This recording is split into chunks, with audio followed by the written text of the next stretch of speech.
പ്രിയ സാബു സഹോദരൻ ചോദിച്ച ഒരു ചോദ്യം, അതിൽ നിന്ന് നമ്മളുടെ വചന ചിന്ത തുടങ്ങാം എന്ന് ഞാൻ വിചാരിക്കുന്നു.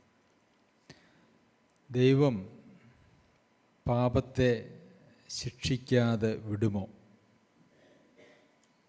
ദൈവം പാപത്തെ ശിക്ഷിക്കാതെ വിടുമോ? ഞാൻ ആ ചോദ്യം കുറേ നേരം ചിന്തിച്ചു. ദൈവത്തിന് പാപത്തെ ശിക്ഷിക്കാതിരിക്കാനായിട്ട് കഴിയുമോ?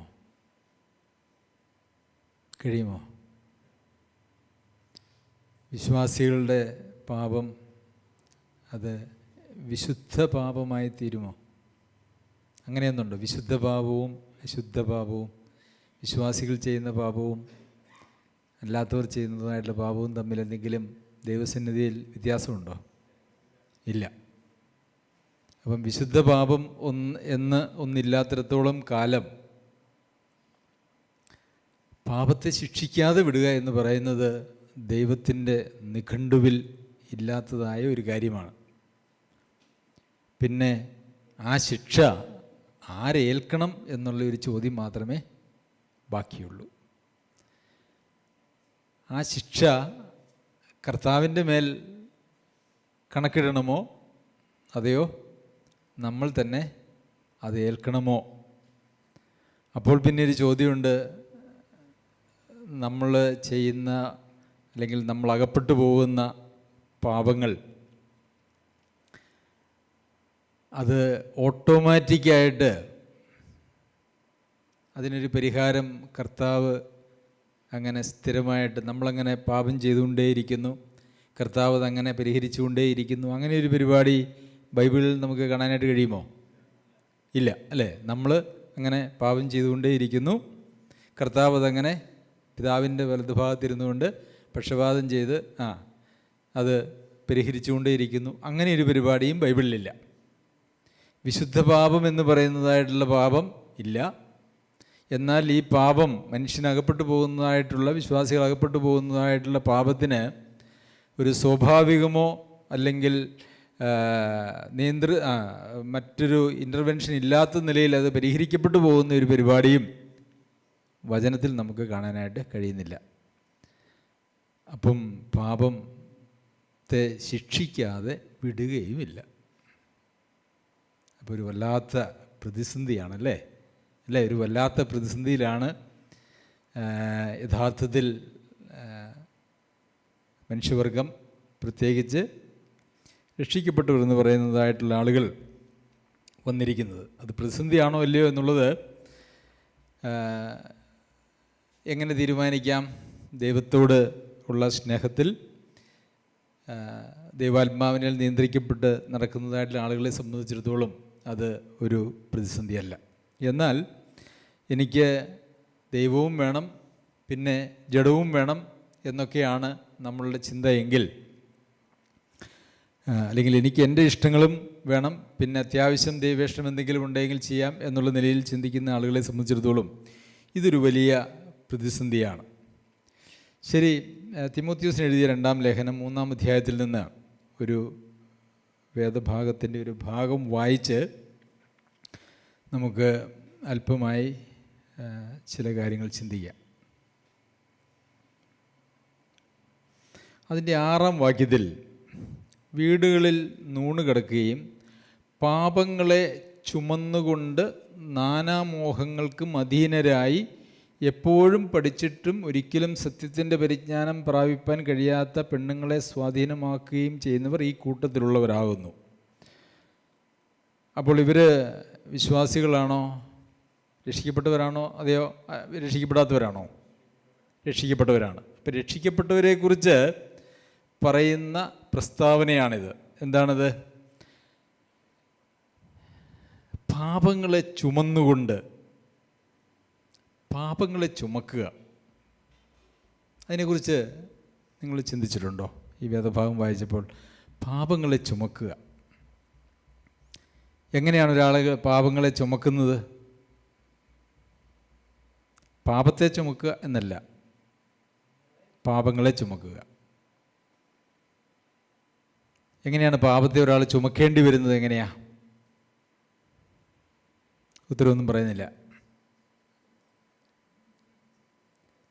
പാപം ചെയ്യും, അതിന് പരിഹാരം വരുത്തുന്നില്ല, അല്ലേ? വീണ്ടും പാപം ചെയ്യും, അതിനും പരിഹാരം വരുത്തുന്നില്ല. അപ്പോൾ അങ്ങനെ പാപം ചെയ്തുകൊണ്ടിരിക്കുകയും അതിന് പരിഹാരം വരുത്താതിരിക്കുകയും ചെയ്തു കഴിഞ്ഞാൽ ഈ പാപത്തിൻ്റെ അളവങ്ങനെ വർദ്ധിച്ച് വർദ്ധിച്ച് വരും. അത് കഴിഞ്ഞിട്ട് പരിഹാരം വരുത്താത്തിടത്തോളം കാലം ആ പാപം നമ്മളുടെ മേൽ ഒരു ഭാരമായി അവിടെ നിൽക്കും. അതിലേതെങ്കിലും വിശുദ്ധ പാപമുണ്ടോ? ഇല്ല. പാപത്തെ ദൈവം ശിക്ഷിക്കാതെ വിടുമോ? അതുമില്ല.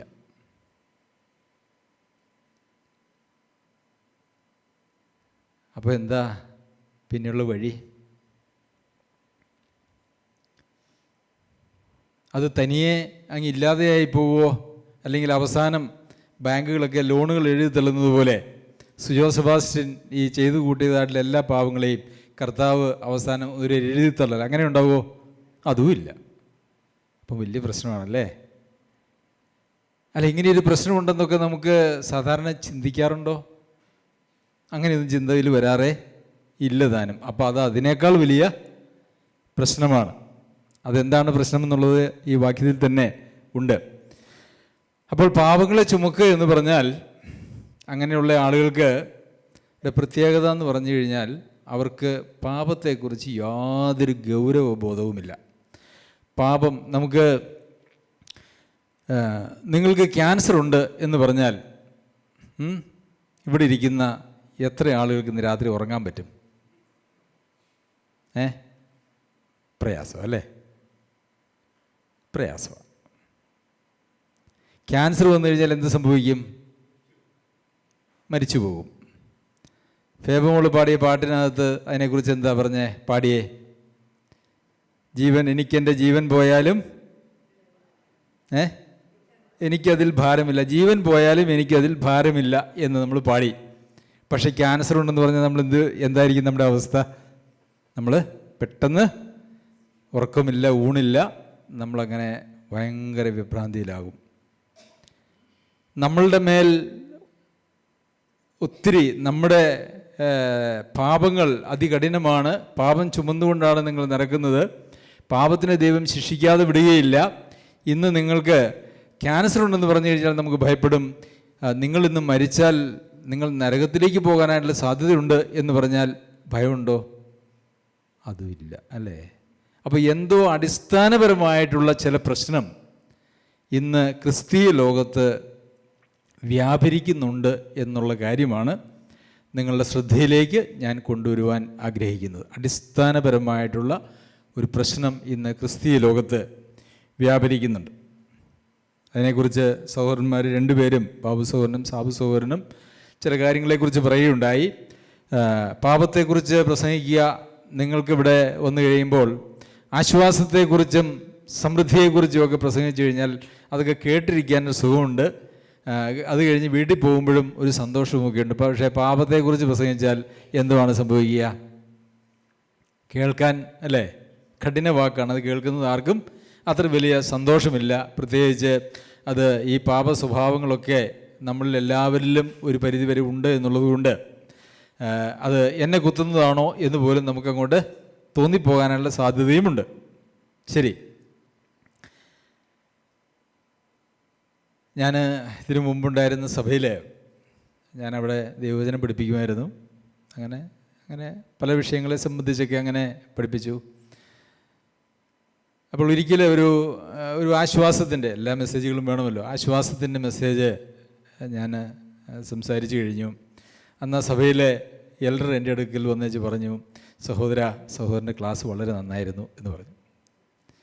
അപ്പോൾ അതിനു മുമ്പ് എടുത്തിരുന്ന ഒരു ക്ലാസ്സും അദ്ദേഹത്തിന് ഗുണകരമായി തോന്നിയില്ല, പ്രയോജനകരമായി തോന്നിയില്ല. കാരണം മിക്കവാറും ഒക്കെ നമ്മുടെ മാനസാന്തരത്തിന് ആവശ്യമുള്ള കാര്യത്തെക്കുറിച്ചായിരുന്നു. ഒരുപക്ഷെ ആശ്വാസത്തെക്കുറിച്ച് വളരെ കുറവായിരുന്നു. അപ്പോൾ ഇതാണ് നമ്മൾ ആഗ്രഹിക്കുന്നത്. എന്തെങ്കിലും നമുക്കെല്ലാവരും വളരെ വ്യത്യസ്തങ്ങളായിട്ടുള്ള പ്രശ്നങ്ങളിലൂടെ കടന്നു പോകുന്ന ആളുകളാണ്, സത്യമാണ്.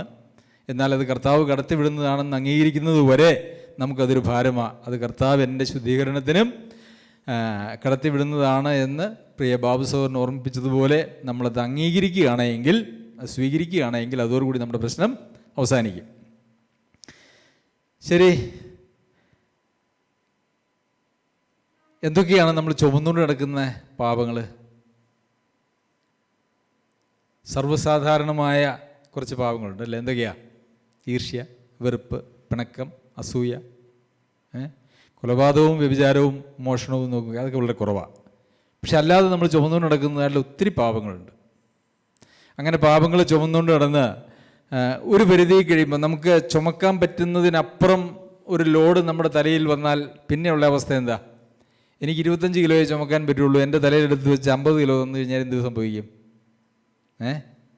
കൊളാപ്സ്, താഴെ വീണ് ഞാൻ നശിച്ചു പോകും അല്ലേ? അല്ലെങ്കിൽ പരിക്കുകൾ പറ്റും എന്ന് പറഞ്ഞതുപോലെ ക്രിസ്തീയ ലോകത്തിലും നാം എങ്ങനെ പാപങ്ങളെ ചുമന്നുകൊണ്ട് മാനസാന്തരപ്പെടാതെ ആ പാപത്തിൻ്റെ ശിക്ഷ ഏൽക്കേണ്ട ആൾക്കത് ഏൽപ്പിച്ചു കൊടുക്കാതെ ആ ശിക്ഷ നമുക്ക് കിട്ടത്തക്ക രീതിയിൽ നാം മുമ്പോട്ട് ജീവിച്ചാൽ അത് വലിയ ഒരു ആപത്തിലേക്കാണ് പോകുന്നത് എന്നുള്ളതാണ്. അപ്പോൾ ഞാനിത് പറയുമ്പോൾ ഒരുപക്ഷെ നിങ്ങൾ പലപ്പോഴും പല സ്ഥലങ്ങളിൽ നിന്നും കേട്ടിട്ടുള്ളതായിട്ടുള്ള ഉപദേശത്തിൽ നിന്നും ഒരല്പ വ്യത്യാസമുണ്ട്, അല്ലെങ്കിൽ വലിയ വ്യത്യാസമുണ്ട് എന്ന് ചിന്തിക്കാനുള്ള സാധ്യതയുണ്ട്. ഈ പറയുന്നത് ശരിയാണോ, അങ്ങനെയൊക്കെ സംഭവിക്കുമോ എന്നൊക്കെ ചിന്തിക്കാനായിട്ടുള്ള സാധ്യതയുണ്ട്. നമുക്ക് മുമ്പോട്ട് ദൈവവചനം വായിക്കുമ്പോൾ അത് നമുക്ക് മനസ്സിലാവുന്നതാണ്. അപ്പോൾ നമ്മുടെ പാപത്തിന് ശിക്ഷ ഏറ്റ ഒരാളുണ്ട്. ആരാണ്? കർത്താവ്, യേശു കർത്താവ് നമ്മുടെ പാപത്തിൻ്റെ ശിക്ഷ ഏറ്റു. പക്ഷേ അതിനൊരു വ്യവസ്ഥയുണ്ട്. എന്താണ് ആ വ്യവസ്ഥ?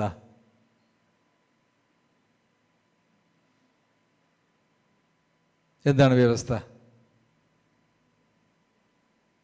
എനിക്ക് പാപമില്ല എന്ന് പറയുന്നുവെങ്കിൽ വഞ്ചിക്കുന്നു, സത്യം എന്നിൽ ഇല്ലാതെയായി ഏറ്റുപറയുന്നുവെങ്കിലോ അവൻ നമ്മളോട് നമ്മുടെ പാപങ്ങളെ ക്ഷമിച്ച് സകല അനീതിയും പോക്കി ശുദ്ധീകരിപ്പാൻ തക്കവണ്ണം വിശ്വസ്തനും നീതിമാനുമാകുന്നു. അപ്പോൾ ഈ പാപം നമ്മൾ ചുമന്നുകൊണ്ട് നടക്കേണ്ടതായ ഒരാവശ്യം ഇല്ല. എന്തു ചെയ്യണം? അത് ഏറ്റുപറഞ്ഞ് ഉപേക്ഷിക്കണം. ഇപ്പം ഈ ഏറ്റുപറച്ചിലും വലിയ ഒരു കാപട്യമുണ്ട്.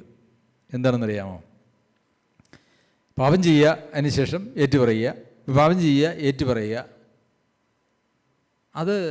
അതിലൊരു അപാകതയുണ്ടല്ലേ?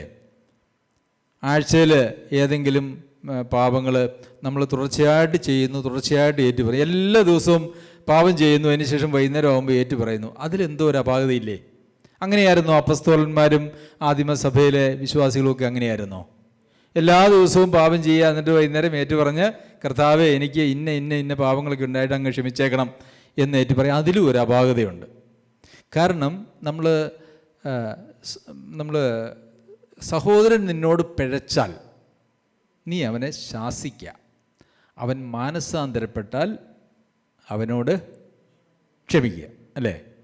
അപ്പോൾ നാം ദൈവസന്നിധിയിൽ നമ്മുടെ തെറ്റുകളെ ഏറ്റുപറയുമ്പോൾ അതിൻ്റെ പിന്നിലുണ്ടാകേണ്ടതായിട്ടുള്ള ഒരു കാര്യമാണ്, ഒരു അടിസ്ഥാനമാണ് എന്ത്? മാനസാന്തരം എന്ന് പറയുന്നത്.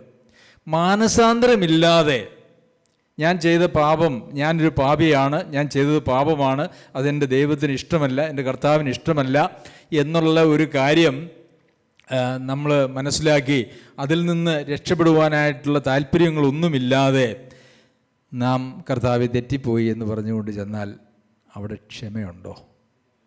ഇല്ല. പ്രിയമുള്ളവരെ, ഇന്ന് ക്രിസ്തീയ ലോകം എത്തിപ്പെട്ടിരിക്കുന്നതായിട്ടുള്ള വളരെ അപകടകരമായ ഒരവസ്ഥയാണ് ഇത്. മാനസാന്തരപ്പെടാതെ ഏറ്റുപറഞ്ഞുകൊണ്ട് തന്നെ അങ്ങോട്ട് ജീവിക്കുക. അവസാന ശ്വാസം വരെ മാനസാന്തരമില്ല, ഏറ്റുപറച്ചിലുകൾ മാത്രമുണ്ട്. മാനസാന്തരപ്പെടാതെ ഒരാൾ ഏറ്റുപറയുന്ന പാപത്തെ ഒരിക്കലും ദൈവം കണക്കിടുന്നില്ല. സഹോദരന്മാർ തമ്മിലുള്ള പ്രശ്നങ്ങളിൽ പോലും നിന്റെ സഹോദരൻ നിന്നോട് തെറ്റിയാൽ അവനെ ശാസിക്കുക, അവൻ മാനസാന്തരപ്പെട്ടാൽ നീ അവനോട് ക്ഷമിക്കുക എന്നുള്ള പ്രമാണമേ ഉള്ളൂ. ഒരു സഹോദരൻ തെറ്റിപ്പോയി അവൻ മാനസാന്തരപ്പെടുന്നില്ല എത്ര പറഞ്ഞിട്ടും പലരും പറഞ്ഞിട്ടും മാനസാന്തരപ്പെടുന്നില്ല എങ്കിൽ അങ്ങനെ ഒരു സഹോദരനെ എന്ത് ചെയ്യാനാണ് പറഞ്ഞേക്കണേ? സഭയിൽ നിന്ന് തന്നെ പുറത്താക്കാനാണ് പറഞ്ഞിരിക്കുന്നത്. അപ്പോൾ പിന്നെ മാനസാന്തരമില്ലാതെ കർത്താവിൻ്റെ സന്നിധിയിലേക്ക് എനിക്ക് തെറ്റിപ്പോയി എന്ന് രാഖി രാമാനം 100 പ്രാവശ്യം പറഞ്ഞുകൊണ്ട് ചെല്ലുന്ന ആളുകളുടെ പാപത്തെ കർത്താവ് ക്ഷമിക്കുമെന്ന് വിചാരിക്കുന്നോ? ഇല്ല. ഇത് മറ്റു പല സഭകളിലും പഠിപ്പിക്കില്ല കേട്ടോ. പക്ഷെ സത്യം ഇതാണ്. സത്യം ഇതാണോ ബാബു സഹോദര? അതെ, ഇത് തന്നെയാണ് സത്യം. വചനത്തിൽ അങ്ങനെയേ കാണുവാനായിട്ട് കഴിയുന്നുള്ളൂ. വചനത്തിൽ മുഴുവൻ അങ്ങനെയാണ്. ഇനി അങ്ങനെ അല്ല എന്നുള്ള സംശയം നിങ്ങൾക്ക് ആർക്കെങ്കിലും ഉണ്ടായെങ്കിൽ മീറ്റിംഗ് കഴിഞ്ഞിട്ടോ അല്ലെങ്കിൽ നിങ്ങളുടെ സമയം പോലെയോ സമീപിച്ചാൽ നമുക്ക് അതിനെക്കുറിച്ച് ദൈവവചനത്തിൻ്റെ അടിസ്ഥാനത്തിൽ വളരെ കൃത്യമായി നമുക്ക് പഠിക്കുവാനായിട്ടുള്ള സംശയങ്ങൾക്ക് നിവാരണം വരുത്തുവാനായിട്ടുള്ള സാവകാശമുണ്ട് എന്നുകൂടി ഓർമ്മിപ്പിക്കുന്നു.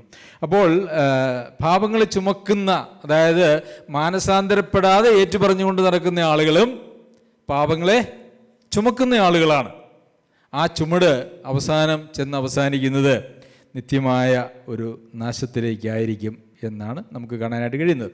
പിന്നെ പാപങ്ങളെ ചുമന്നുകൊണ്ട് നാനാമോഹങ്ങൾക്കും അധീനരായി. ഈ പാപങ്ങളെ ചുമക്കുന്ന ആളുകളുടെ പ്രത്യേകത എന്ന് പറഞ്ഞു കഴിഞ്ഞാൽ അവർക്ക് നാനാവിധ മോഹങ്ങൾ. അപ്പോൾ മോഹങ്ങൾ എന്തൊക്കെ മോഹങ്ങളാണ് എന്ന് അവിടെ പറഞ്ഞിട്ടില്ല. പക്ഷേ അവർ നാനാവിധ മോഹങ്ങൾക്ക് അധീനരായിട്ടാണ് അവർ ജീവിക്കുന്നത്. അതുകൊണ്ട് എന്തു പറ്റുന്നു? ഈ മോഹങ്ങൾ പാപമാണ് അല്ലേ? മോഹിക്കുന്നത് കൺമോഹം, ജഡമോഹം, ജീവനത്തിൻ്റെ പ്രതാപം, ഇതെല്ലാം മോഹങ്ങൾ തന്നെയാണ്. അതെല്ലാം പാപവുമാണ്. അതുകൊണ്ട് എന്താ സംഭവിക്കുന്നത്?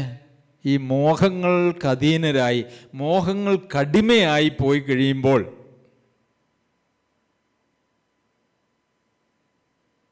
മാനസാന്തരപ്പെടാനായിട്ട് സാധിക്കുകയില്ല. ഈ പാപങ്ങളൊക്കെ ചുമന്നുകൊണ്ട് ജീവിക്കുന്ന ജീവിതമായിട്ട് മാറും. പാപങ്ങളെ ചുമന്നുകൊണ്ട്. മോഹങ്ങൾക്ക് അധീനരായി എന്ന് പറയുന്ന വാക്ക് വളരെ പ്രാധാന്യമുള്ളൊരു വാക്കാണ്. മോഹം പാപമാണ് എങ്കിൽ നമുക്ക് ആ വാക്യത്തെ ഒന്ന് മാറ്റി വായിക്കാം. പാപങ്ങൾക്ക് അധീനരായി. ഈ പാപങ്ങൾക്ക് അധീനരായി എന്ന് പറഞ്ഞാൽ പാപങ്ങൾക്ക് അടിമകളായി എന്നാണ് അതിൻ്റെ അർത്ഥം. ഈ പാപത്തിൻ്റെ അടിമത്തത്തിൽ നിന്നാണ് കർത്താവായ യേശുക്രിസ്തു നമ്മെ വിളിച്ചത്, വേർതിരിച്ചത്. ആ പാപത്തിൽ നിന്നുള്ളൊരു സ്വാതന്ത്ര്യമാണ് ദൈവം നമുക്ക് നൽകിയത്. എന്നാൽ ഈ പാപങ്ങളെ ചുമന്നുകൊണ്ട് മോഹങ്ങൾക്ക് അധീനരായി ജീവിക്കുന്ന ആളുകൾ എത്തിപ്പെടുന്നത് എവിടെയാണ്? ഇതേ പാപത്തിൻ്റെ അടിമത്തത്തിലേക്കാണ്. പ്രിയമുള്ളവരെ, ക്രിസ്തീയ ജീവിതത്തെ നമുക്ക് ഇങ്ങനെ വളരെ നിസ്സാരമായിട്ടെടുത്ത് ജീവിക്കുവാനായിട്ട് ഒരിക്കലും കഴിയുന്നതല്ല. നാനാവിധ മോഹങ്ങൾ. നമുക്ക് എന്തെല്ലാം മോഹങ്ങളുണ്ട് ഈ ലോകത്തിൽ അല്ലേ? എന്തെല്ലാം മോഹങ്ങളാണ് നമുക്കുള്ളത് നമ്മുടെ ജീവിതത്തെ സംബന്ധിച്ച്. ശരിക്കും പറഞ്ഞു കഴിഞ്ഞാൽ ഈ ലോകം നിയന്ത്രിക്കപ്പെടുന്നത് മോഹങ്ങളാലാണ്. അതുകൊണ്ടാണ് കൺമോഹം, ജഡമോഹം, ജീവനത്തിൻ്റെ പ്രതാപം, ഇതെല്ലാം മനുഷ്യൻ്റെ മോഹങ്ങളാണ്. അപ്പോൾ നാം ഈ ലോകത്തിൽ മോഹിക്കാനായിട്ട് നമുക്കുള്ളത്, സങ്കീർത്തനക്കാരൻ പറയുന്നത് എന്താ? ഞാൻ ഒന്ന് മോഹിക്കുന്നു, ഒന്ന് തന്നെ ഞാൻ വാഞ്ചിക്കുന്നു. എന്താണ്? യഹോവയുടെ മനോഹരത്വം കാണാൻ. പ്രിയമുള്ളവരെ, യഹോവയുടെ മനോഹരത്വം കാണാനായിട്ടുള്ളൊരു മോഹവും ഒരു വാഞ്ചയും നമ്മളിൽ ഇല്ലാതിരിക്കുകയും, എന്നാൽ ഈ ലോകത്തിൽ മറ്റാളുകളെല്ലാവരും ഓടിപ്പാഞ്ഞു പോകുന്നതായിട്ടുള്ള മോഹങ്ങൾക്ക് നാം വിധേയരുമാണ് എങ്കിൽ നാം മോഹത്തിന് അധീനരാണ് എങ്കിൽ നാം പാപത്തിന് അധീനരാണ് എന്ന് വെച്ചാൽ പാപത്തിൻ്റെ അടിമകളായിട്ട് നാം തീർന്നിരിക്കുന്നു. അപ്പോൾ മോഹത്തിനനുസരിച്ചിട്ടല്ലാതെ ജീവിക്കാൻ കഴിയാത്ത വിധത്തിൽ നാം അടിമത്തത്തിലായി പോയി എന്നാണ് അതിൻ്റെ അർത്ഥമെന്ന് പറയുന്നത്. നമുക്ക് നമ്മുടെ ജീവിതത്തെക്കുറിച്ച് എന്തൊക്കെയാണ് കാഴ്ചപ്പാട്? എന്തൊക്കെയാണ് നമ്മുടെ കാഴ്ചപ്പാട്? നമ്മുടെ മക്കളെക്കുറിച്ച്, നമ്മുടെ കൊച്ചുമക്കളെക്കുറിച്ച്. ഒരു പക്ഷേ മക്കളുള്ളവർ ഇവിടെ മക്കളെക്കുറിച്ച് അങ്ങനെ സ്വപ്നം നെയ്യുന്നവർ വളരെ കുറവായിരിക്കും, കൂടുതലും പ്രായമായ ആളുകളായതുകൊണ്ട്. അങ്ങനെയുള്ളവർക്ക് കൊച്ചുമക്കളെക്കുറിച്ചുള്ള മോഹങ്ങളായിരിക്കും. എങ്ങനെയാണ് സാധാരണഗതിയിൽ നമുക്ക് മക്കളെക്കുറിച്ചും കൊച്ചുമക്കളെക്കുറിച്ചൊക്കെയുള്ള മോഹങ്ങൾ? അവരെയൊക്കെ നമുക്ക് ആരെങ്കിലുമൊക്കെ ആക്കണം അല്ലേ? എന്തെങ്കിലുമൊക്കെ അവരാവണം, അവർ അങ്ങനെ വലിയവരാകണം, അങ്ങനെയൊക്കെയുള്ള ചിന്തകളാൽ നമ്മളങ്ങനെ കണക്കുകൂട്ടലുകളും ഒക്കെ ആയിട്ട് നമ്മളങ്ങനെ മുമ്പോട്ട് പോകാണ്. പക്ഷെ ഒരു കാര്യമുണ്ട്, എന്താണ് പ്രിയമുള്ളവരെ, ദൈവം തമ്പുരാൻ നടത്തുന്ന വഴിയെ നാം നടക്കാൻ കൂട്ടാക്കുമ്പോൾ, ആ വഴിയെ നാം സഞ്ചരിക്കുമ്പോൾ, ദൈവം നമുക്ക് വേണ്ടുന്നതെല്ലാം, നമുക്ക് വേണ്ടുന്നതായിട്ടെല്ലാം അതിനകത്ത് നമ്മൾ ഇന്നലെ പഠിച്ചതുപോലെ നമ്മളുടെ ബുദ്ധിമുട്ടൊക്കെയും തൻ്റെ മഹത്വത്തിൻ്റെ ധനത്തിനൊത്തവണ്ണം പൂർണ്ണമായി തീർത്തു തരുമെന്നുള്ള വാഗ്ദത്തം മാത്രമേ ഉള്ളൂ. ഞങ്ങൾ വിവാഹം കഴിഞ്ഞ് ഞങ്ങൾക്ക് കുഞ്ഞുങ്ങളുണ്ടായി അവരെ ഇരുത്തി ഞങ്ങൾ രാത്രിയിൽ പ്രാർത്ഥിക്കുമ്പോൾ അവരുടെ കേൾക്കെ ഞങ്ങൾ എല്ലാ ദിവസവും പ്രാർത്ഥിച്ചൊരു പ്രാർത്ഥനയുണ്ട്. എന്താണെന്നറിയാമോ? കർത്താവേ, ഞങ്ങളുടെ കുഞ്ഞുങ്ങൾ ഈ ലോകത്തിൽ വലിയവരാകണം, അവർ പേരുകെട്ട ആളുകളാവണം എന്ന് ഞങ്ങൾ ആഗ്രഹിക്കുന്നില്ല, ഞങ്ങൾക്ക് താല്പര്യമില്ല. മറിച്ച് അവർ ദൈവത്തിന് പ്രയോജനമുള്ളവരായി സമൂഹത്തിൽ മാന്യന്മാരായി ജീവിക്കുന്നത് കാണുവാൻ ഞങ്ങൾക്ക് കൃപ നൽകണം. ഞങ്ങളുടെ പ്രാർത്ഥന എന്നും, ഞങ്ങളുടെ ഒരു പ്രാർത്ഥന അവരുടെ മുമ്പാകെ വെച്ച് അങ്ങനെയായിരുന്നു. പ്രിയമുള്ളവരെ, ദൈവം ആ ഒരു നിലയിൽ ഞങ്ങൾക്ക് മറുപടി നൽകി എന്ന് ഞാൻ വിശ്വസിക്കുന്നു. ഈ നാളിതുവരെയും അവരങ്ങനെയുള്ള ഒരു ജീവിത ശൈലിയിലാണ് എന്നുള്ളത് ഓർത്ത് ഞാൻ ദൈവത്തെ സ്തുതിക്കുന്നു. പ്രിയമുള്ളവർ, നമ്മുടെ മക്കളെ ആരുമാക്കാൻ വേണ്ടി നമ്മൾ അധ്വാനിക്കേണ്ട, നമ്മൾ അവരെ ഒന്നാക്കാൻ അധ്വാനിക്കണം. എന്തിനാണെന്നറിയാവോ?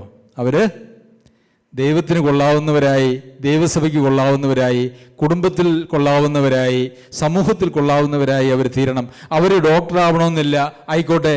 അവർ എഞ്ചിനീയർ ആകണമെന്നില്ല, ആയിക്കോട്ടെ. 10ാം ക്ലാസ് പ്രീ ഡിഗ്രി കഴിഞ്ഞപ്പോൾ രണ്ട് മക്കളും ഞങ്ങളുടെ അടുക്കൽ ചോദിച്ചൊരു ചോദ്യമുണ്ട്, ഇനി എന്താ പപ്പ പഠിക്കുക? ഞങ്ങളിങ്ങനെ അവർക്ക് പഠിക്കാനായിട്ട് അവർക്ക് മോഹങ്ങളൊന്നും ഇട്ട് കൊടുത്തില്ല. ഡോക്ടറാകണമെന്നോ എഞ്ചിനീയർ ആകണമെന്നോ ചാർട്ടേഡ് അക്കൗണ്ട് ആകണമെന്നോ ഒരു മോഹങ്ങളും കൊടുത്തില്ല. അപ്പോൾ ഞാൻ ചില അഭിപ്രായങ്ങൾ പറഞ്ഞു. മൂത്തയാൾ ഞാൻ പറഞ്ഞ അഭിപ്രായം സ്വീകരിച്ചു, രണ്ടാമത്തെ ആൾ മറ്റൊരു അഭിപ്രായത്തിലേക്ക് മാറി. അതിലും നമ്മൾ ഒബ്ജക്ഷനൊന്നും നിന്നില്ല. കാരണം പ്രിയമുള്ളവരെ, നമ്മുടെ മക്കളെ, നമ്മൾക്ക് മോഹങ്ങൾ ഉണ്ടാകുമ്പോൾ മക്കളെയും നമ്മൾ മോഹങ്ങൾക്ക് അധീനരായി വളർത്തുവാനായിട്ടുള്ള സാധ്യതയുണ്ട്. നമ്മൾ ഒന്ന് മാത്രം പ്രാർത്ഥിച്ചാൽ മതി. എന്താണ്? കർത്താവേ, ഈ ലോകത്തിൻ്റെ മോഹങ്ങളൊന്നും വേണ്ട. എന്തു വേണം?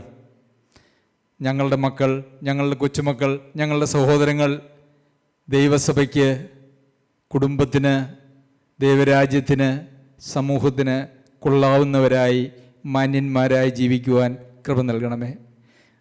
അങ്ങനെ പ്രാർത്ഥിച്ചത് അവരുടെ കേൾക്ക് തന്നെ പ്രാർത്ഥിക്കുമ്പോൾ അവരുടെ ഉള്ളിൽ അങ്ങനെ ഒരു താല്പര്യമാണ് രൂപപ്പെട്ടു വരിക.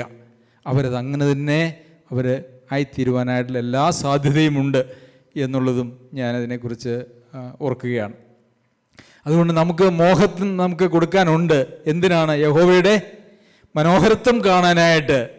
ദൈവത്തെ അവർ ആഴമായി അറിഞ്ഞ്, ദൈവത്തെക്കുറിച്ച് അറിഞ്ഞല്ല, ദൈവത്തെ ആഴമായി അറിഞ്ഞ് അവർ ദൈവരാജ്യത്തിന് കൊള്ളാവുന്നവരായി അവർ തീരുന്നതിന് വേണ്ടി അവർക്ക് വേണ്ടി പ്രാർത്ഥിക്കുകയും അവരെ ആ മോഹത്തിലേക്ക് നമ്മൾ നയിക്കുകയും ചെയ്യേണ്ടത് ആവശ്യമാണ്. ശരി, ഇവിടെ നാനാമോഹങ്ങൾക്ക് മദീനരായി, പാപങ്ങളെ ചുമന്നുകൊണ്ട് നാനാമോഹങ്ങൾക്ക് മദീനരായി, എപ്പോഴും പഠിച്ചിട്ടും ഒരിക്കലും സത്യത്തിൻ്റെ പരിജ്ഞാനം പ്രാപിക്കാൻ കഴിയാത്ത, എപ്പോഴും പഠിച്ചിട്ടും പഠനത്തിന് ഒരു കുറവുമില്ല, അല്ലേ?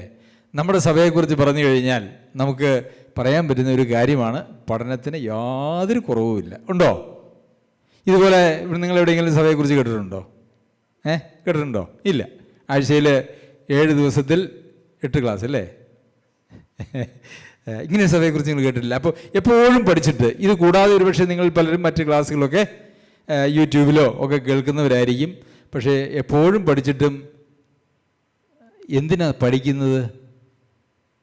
സത്യത്തിൻ്റെ പരിജ്ഞാനത്തിലെത്താൻ, അല്ലേ? തീമോഥെയോസിന് എഴുതിയ 1-ാം ലേഖനത്തിൽ സകല മനുഷ്യരും രക്ഷിക്കപ്പെടുവാനും സത്യത്തിൻ്റെ പരിജ്ഞാനത്തിലെത്തുവാനും അവൻ ഇച്ഛിക്കുന്നു. അപ്പോൾ നാം രക്ഷിക്കപ്പെടുവാൻ മാത്രമല്ല, രക്ഷിക്കപ്പെട്ട് എങ്ങനെയും സ്വർഗത്തിലേക്ക് കടന്നു പോകുക എന്നുള്ളതല്ല. രക്ഷിക്കപ്പെടണം, സത്യത്തിൻ്റെ പരിജ്ഞാനത്തിലെത്തണം.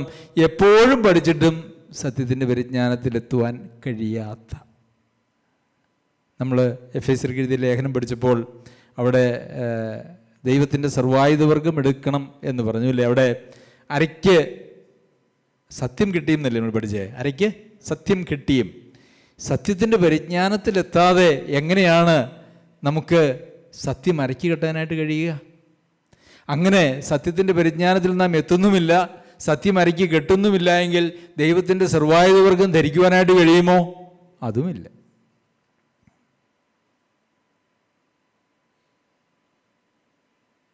പ്രിയമുള്ളവരെ, ദൈവത്തിൻ്റെ സർവായുധവർഗം ധരിക്കാൻ കഴിയുന്നില്ല എങ്കിൽ നമ്മുടെ ക്രിസ്തീയ പോരാട്ടത്തിൽ നമുക്ക് ജയിക്കുവാനായിട്ട് കഴിയില്ല.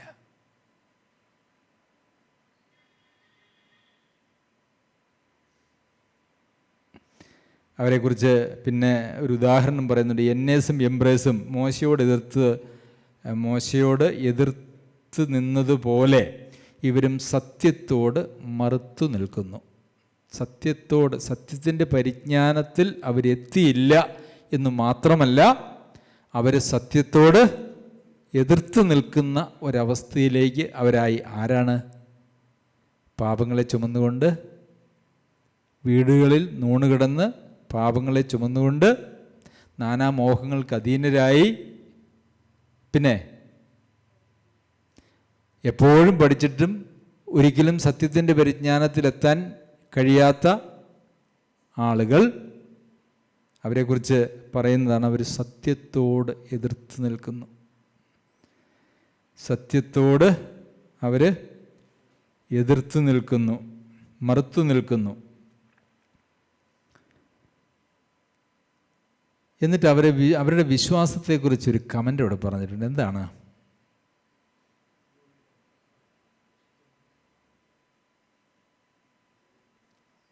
അവരുടെ വിശ്വാസത്തെക്കുറിച്ച് പറഞ്ഞിരിക്കുന്ന വാക്യോടെ?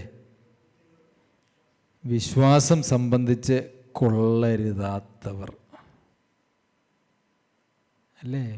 വിശ്വാസികളെക്കുറിച്ച് പറയുകയാണ്, വിശ്വാസം സംബന്ധിച്ച് കൊള്ളരുതാത്തവർ.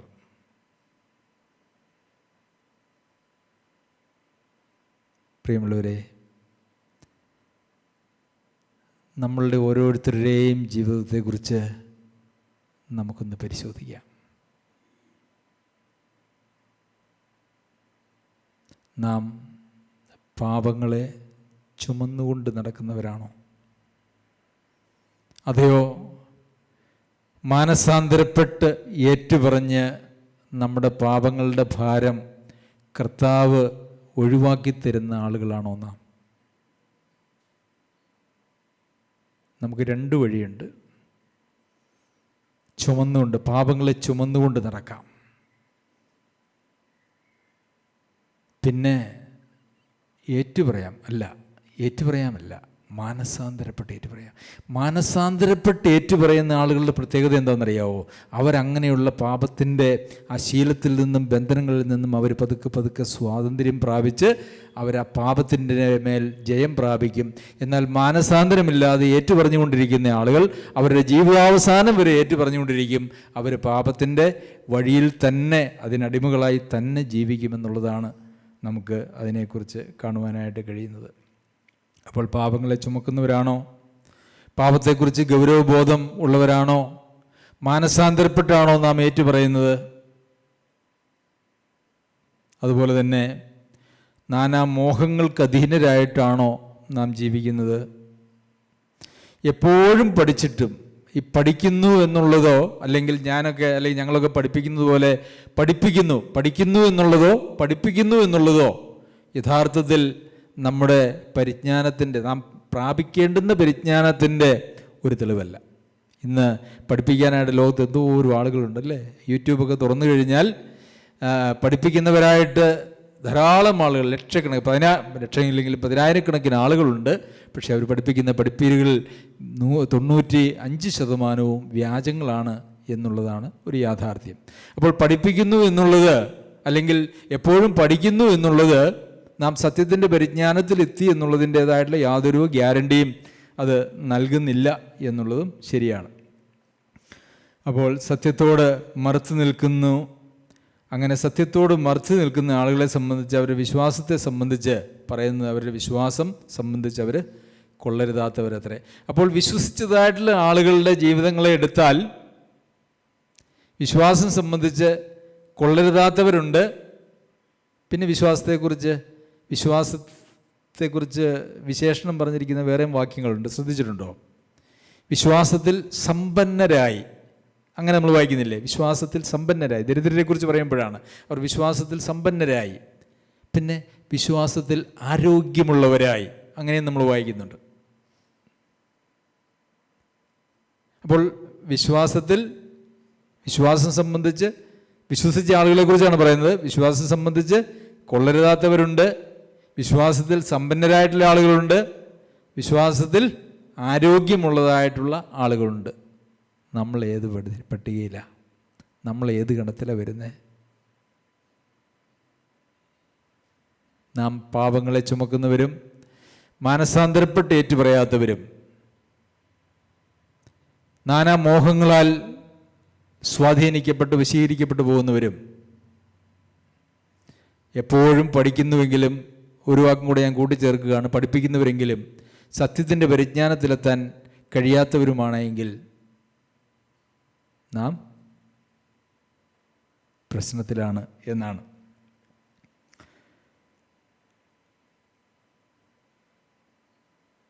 അപ്പോൾ അങ്ങനെയാണ് പോകുന്നതെങ്കിൽ യഥാർത്ഥത്തിലൊരു വലിയ മാനസാന്തരമാണ് നമുക്ക് നമ്മുടെ ജീവിതത്തിൽ ആവശ്യമായിട്ടുള്ളത്.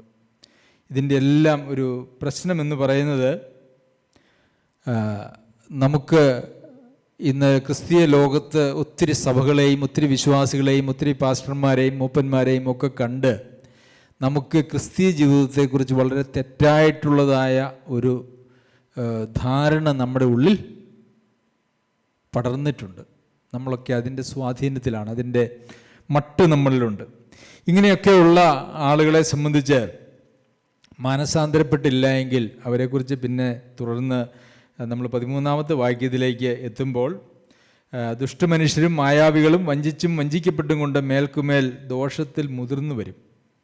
അപ്പോൾ ഇങ്ങനെ പോയാൽ അതിൻ്റെ അവസാനം എന്താണ് എന്ന് ചോദിച്ചാൽ, അവർ നല്ല നിലയിലേക്ക് പോകുമെന്നാണോ? അല്ല, അവർ ദോഷത്തിൽ അധികം മുതിർന്നു വരുന്ന ഒരവസ്ഥയിലേക്കാണ് അവർ പോവുക. പ്രിയമുള്ളവരെ, നമ്മുടെ ജീവിതങ്ങളെ ഇപ്പോഴും നാം നമ്മുടെ വീട്ടിൽ ചെന്നും നമ്മുടെ ക്രിസ്തീയ ജീവിതത്തെ ഒന്ന് ശരിയായി അപഗ്രഥനം ചെയ്യേണ്ടത് ആവശ്യമാണ്.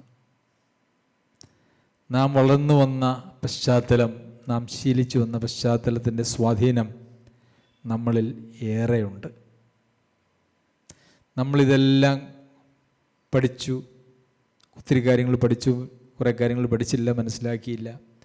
സഭായോഗങ്ങൾക്കൊക്കെ പോയി, കുറേ പ്രാർത്ഥിച്ചു, കുറേ ബൈബിളൊക്കെ വായിച്ചു. എന്നിട്ട് അവസാനം ന്യായവിധി ദിവസത്തിൽ ദൈവം നമ്മളോട് പറയാമെന്ന് വിചാരിച്ചു, ഞാൻ നിങ്ങളെ ഒരു നാളും അറിഞ്ഞിട്ടില്ല. അത് കേൾക്കാൻ ശക്തിയുള്ള ആരെങ്കിലും ഇവിടെയുണ്ടോ? അത് കേൾക്കാൻ ശക്തിയുള്ള ആരെങ്കിലും ഇവിടെയുണ്ടോ? നമ്മുടെ ശരീരത്തിൻ്റെ ഒരു രോഗം, ശരീരത്തിലൊരു രോഗം വരും എന്ന് പറയുമ്പോൾ പോലും നാം വളരെയേറെ വേവലാതിപ്പെടുകയും നാം ഭയപ്പെടുകയും ചെയ്യുന്നു. പക്ഷേ നമ്മുടെ ആത്മാവിൻ്റെ രോഗത്തെക്കുറിച്ച്, ശരീരത്തിൻ്റെ രോഗം താൽക്കാലികം, ആത്മാവിൻ്റെ രോഗത്തെക്കുറിച്ച് യാതൊരു ഭയവും ഇല്ലാതെ നാം ഈ ലോകത്ത് ജീവിക്കുന്നുവെങ്കിൽ എത്രയോ കഷ്ടമാണ്. നമുക്ക് നമ്മളെ വിശ്വാസികളെന്ന് വിളിക്കുവാനായിട്ട് കഴിയുമോ? ദൈവമക്കളെന്ന് വിളിക്കുവാനായിട്ട് നമുക്ക് കഴിയുമോ? ഇല്ല. ദൈവം നമ്മെ സഹായിക്കട്ടെ. നമുക്ക് പ്രാർത്ഥിച്ച് നമ്മുടെ മീറ്റിംഗ് അവസാനിപ്പിക്കാം.